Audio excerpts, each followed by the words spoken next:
अक्षय तृतीया पे सोना चांदी नहीं खरीद सकते, या फिर किसी तरह खरीद तो सकते हैं, फिर भी घर में धन की वृद्धि नहीं हो रही है। तो आज की वीडियो खास आपके लिए है। आज मैं आपको बताऊंगी कि इस अक्षय तृतीया घर में धन की वृद्धि कैसे की जाए और साथ ही इस वृद्धि को पूरे साल सुनिश्चित कैसे किया जाए। नमस्कार, मैं हूँ महावास्तु आचार्य सारिका श्रीवास्तव और आज मैं आपको बताऊंगी कि इस अक्षय तृतीया आपको अपनी तिजोरी में ऐसे क्या परिवर्तन करने चाहिए जिससे कि घर में धन का प्रवाह सदैव बना रहे और बढ़ता ही जाए। तो आज हम जानेंगे कि घर में तिजोरी का क्या महत्व है, तिजोरी किस दिशा में होनी चाहिए, उसकी फेसिंग कैसी होनी चाहिए, मतलब कि उसका मुंह किस तरफ खुलना चाहिए, साथ ही वो किस धातु की बनी होनी चाहिए, उसके अंदर किस रंग का कपड़ा बिछाना है दिशा के अनुसार, और साथ ही यदि आप धन संबंधित कोई अकाउंट्स बुक रखते हैं तो वो कैसी होनी चाहिए और किस दिशा में होनी चाहिए। और इसके साथ ही अंत में मैं आपको दूंगी एक महा उपाय की इस अक्षय तृतीया आप अपनी तिजोरी में ऐसा क्या क्या सामान रखें और किस तरह की तिजोरी रखें अपने घर में जिससे कि धन की बरकत होती ही जाए। तो सबसे पहला सवाल ये आता है कि क्या घर में तिजोरी रखना जरूरी है? जी हाँ, घर में तिजोरी रखना बहुत जरूरी है। क्यों? अब मान लीजिए घर में किचन ना हो, किचन से संबंधित सामान ना हो, तो क्या रोज रोज घर में खाना बन पाएगा? इसी तरह अगर घर में तिजोरी ना हो तो घर में धन कैसे आएगा?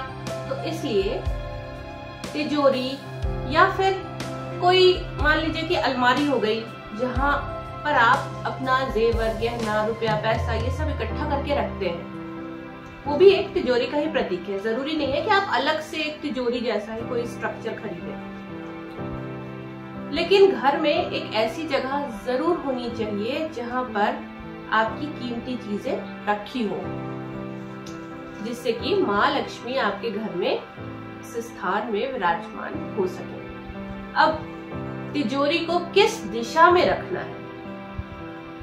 ऐसे तो तिजोरी रखने के लिए कई सारी दिशाएं अनुकूल हैं, जैसे कि उत्तर की दिशा। उत्तर की क्यों? कि उत्तर की दिशा कुबेर देवता जी से संबंधित है। कुबेर जी धन के देवता हैं, इसीलिए उत्तर की दिशा में भी तिजोरी रखना अच्छा होता है। इसके बाद दक्षिण की दिशा में भी आप तिजोरी रख सकते हैं, वो भी अच्छा होता है। साथ ही पश्चिम की दिशा जो कि लाभ से संबंधित है, वहां पर भी तिजोरी रखना बहुत अच्छा होता है।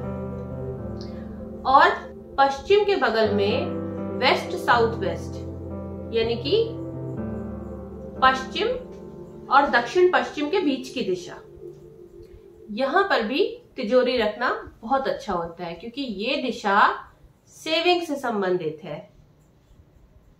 तो ये कुछ मुख्य दिशाएं हैं जहां पर तिजोरी रखना बहुत उत्तम होता है।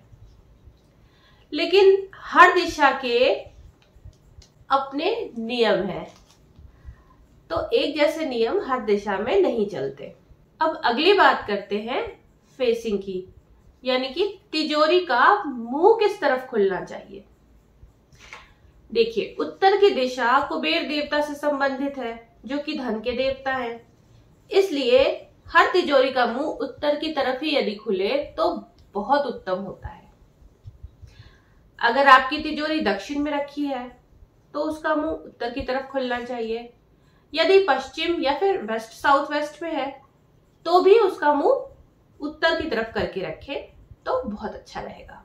अब आपकी जो तिजोरी है वो किस चीज की बनी होनी चाहिए, उसका मटेरियल क्या होना चाहिए। तो यदि आपकी तिजोरी उत्तर की दिशा में रखी हुई है तो वो लोहे की हो सकती है या फिर लकड़ी की भी हो सकती है। इसके बाद यदि पश्चिम या फिर वेस्ट साउथ वेस्ट में है तो आपकी तिजोरी लोहे की हो सकती है, और यदि दक्षिण में है तो लकड़ी की तिजोरी ठीक रहेगी, वहां लोहे की तिजोरी ठीक नहीं पड़ेगी। अब जानते हैं कि तिजोरी में कपड़ा किस रंग का बिछाना चाहिए। हम लोग घर में अक्सर ये गलतियां करते हैं कि तिजोरी के नाम पर सिर्फ लाल रंग का कपड़ा बिछा देते हैं। देखिए, लाल रंग जो है वो अग्नि का प्रतीक है, और मैं आपको अपने बहुत सारे वीडियोस में बता चुकी हूँ कि उत्तर की दिशा में भी लाल रंग अच्छा नहीं होता, क्योंकि यह जल तत्व की दिशा है, और पश्चिम की दिशा और वेस्ट साउथ वेस्ट की दिशा में भी लाल रंग अच्छा नहीं होता, क्योंकि यह आकाश तत्व की दिशा है। तो यदि इन दिशाओं में आप अपनी तिजोरी में लाल रंग का कपड़ा बिछाएंगे तो धन की बरकत नहीं होगी। सिर्फ दक्षिण की दिशा में यदि आपकी तिजोरी है तो आपको वहां पर लाल रंग का कपड़ा बिछाना चाहिए, क्योंकि दक्षिण की दिशा अग्नि से संबंधित है। अब उत्तर की दिशा में क्या करें? तो उत्तर की दिशा में आप सफेद रंग का या फिर हल्के नीले रंग का कपड़ा बिछा सकते हैं, और पश्चिम या फिर वेस्ट साउथ वेस्ट की दिशा है तो वहां आप पीले रंग का या फिर सफेद रंग का कपड़ा बिछा सकते हैं। मान लीजिए आपने शौक में तिजोरी तो ला करके घर में रख ली एक, और पैसे उसमें रखे ही नहीं, क्योंकि आजकल तो लोग कहते हैं कि जी हम तो घर में पैसे ही नहीं रखते, घर में कुछ रखते ही नहीं है। ये थोड़ा बहुत कुछ घर में रखना जरूरी होता है। तो आपको अपनी तिजोरी को कभी भी खाली नहीं रखना है, हमेशा उसमें कुछ ना कुछ जरूर होना चाहिए। तो ये तो हमने जान लिया कि तिजोरी किस तरह की होनी चाहिए। अब थोड़ा सा बता देती हूं कि तिजोरी किन दिशाओं में नहीं होनी चाहिए। तो सबसे बुरी दिशा जो है तिजोरी रखने के लिए वो है साउथ साउथ वेस्ट की दिशा, यानी कि साउथ और साउथ वेस्ट के बीच की दिशा, क्योंकि ये दिशा खर्चों की दिशा है। यहाँ जो भी रखेंगे वो खर्च हो जाएगा। तो यदि आपने तिजोरी रख ली तो वो हमेशा खाली ही रहेगी, उसमें कभी भी धन की बरकत नहीं होगी। इसके बाद बहुत से लोगों को ये गलतफहमी होती है कि साउथ ईस्ट की दिशा धन से संबंधित है तो यहां भी तिजोरी रख सकते हैं। जी नहीं, साउथ ईस्ट की दिशा में आप तिजोरी बिल्कुल नहीं रख सकते, क्योंकि यहां भी धन टिकता नहीं है। तो यदि रोज की लेन देन से संबंधित धन है, जैसे दुकान में आपकी रोज की लेन देन का पैसा आता है, वैसा पैसा यहाँ रख सकते हैं।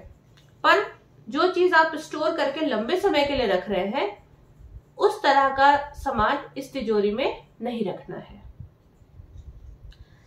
इसके बाद वेस्ट नॉर्थ वेस्ट और ईस्ट साउथ ईस्ट की दिशाओं में भी तिजोरी बिल्कुल अच्छी नहीं होती है।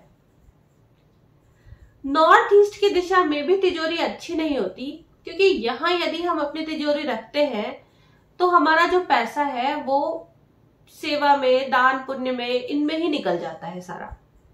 अब दान पुण्य अच्छा है, पर सभी कुछ दान हो जाए तो मुश्किल है ना।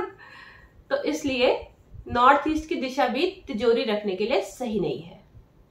अब थोड़ा सा आपको बता देती हूं कि यदि आप बिजनेसमैन हैं या कोई भी इस तरह का काम है, या घर के ही खर्चों का हिसाब लिखते हैं, तो आपको उसे एक लाल रंग की नोटबुक में लिखना चाहिए।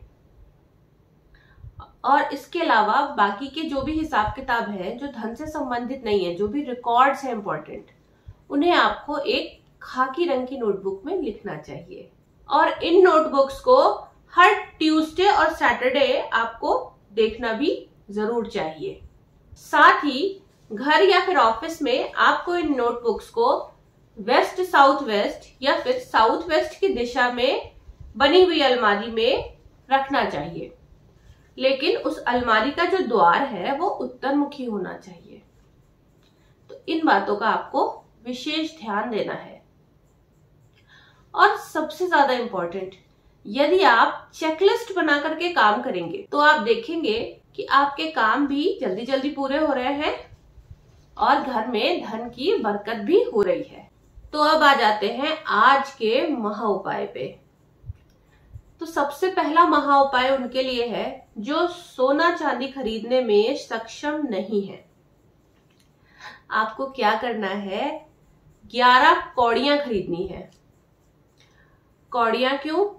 क्योंकि कौड़ियां माँ लक्ष्मी को बहुत प्रिय हैं और जहां कौड़ियां होती है माँ लक्ष्मी भी वहां विराजमान हो जाती हैं। इसलिए आप 11 कौड़ियां खरीदकर उनका पूजन करके और अपनी तिजोरी या अलमारी जहां पर भी धन रखते हैं वहां पर रख दें। अब जो लोग सक्षम हैं वो लोग क्या करेंगे, आपको अपनी तिजोरी में हमेशा 5 से 7 चांदी के सिक्के, एक गणेश लक्ष्मी की प्रतिमा या फिर मूर्ति कुछ भी, और इसके साथ ही एक दक्षिणावर्ती शंख, 11 कौड़ियां और एकाक्षी नारियल। एकाक्षी नारियल एक छोटे साइज का नारियल होता है, वो आपको अपनी तिजोरी में हमेशा रखना है। आप देखेंगे कि इससे आपके धन में बरकत होनी शुरू हो गई है। लेकिन तिजोरियों की दिशा और दिशा के अनुसार क्या मटेरियल यूज करना है, क्या कपड़े लगाने हैं, इसका ध्यान जरूर रखिएगा। तो माँ लक्ष्मी से मेरी यही प्रार्थना है कि आप सभी के घर में सदैव वो विराजमान रहें। धन्यवाद।